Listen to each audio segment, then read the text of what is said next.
आज आहे वेनेसडे आणि टिफिनमध्ये आहे पराठा. सो आज पटकन तयार होणारा पराठा तुमच्यासोबत शेअर करत आहे. मी घेतली आहे कणिक आणि त्यावर ॲड करणार आहे मॅगी मसाला, थोडी हळद आणि कोथिंबीर.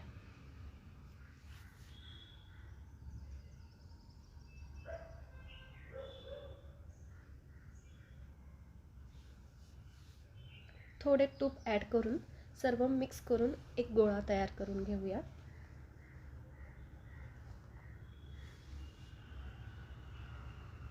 छान एकजीव असं मिक्स करून घ्यायचं आहे.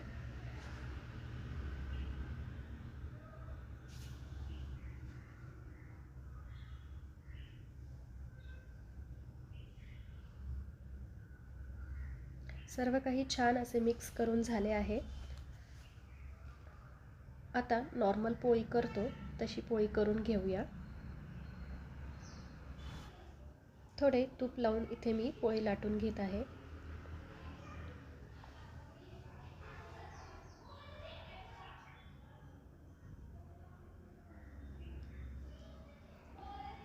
नॉर्मल पोळीपेक्षा थोडी जाडसर अशी पोळी तुम्हाला ठेवायची आहे, म्हणजे पराठा नरम राहतो त्याने.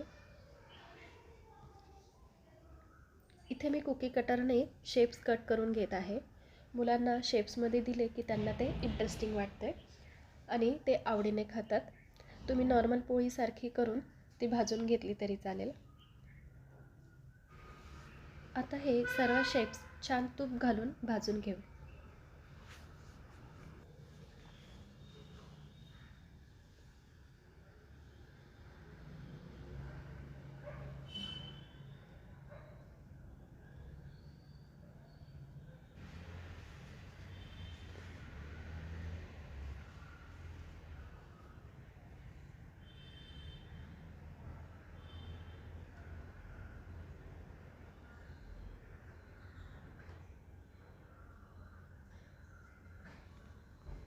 इझी आणि कमी वेळेत होणारा पराठा रेडी आहे.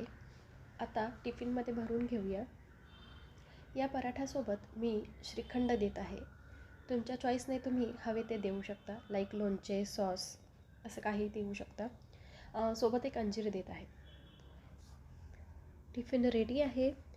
टिफिन बॅगमध्ये टिफिन ठेवून स्कूलला जाण्यासाठी आम्ही तयार आहोत. Bye. See you in next video.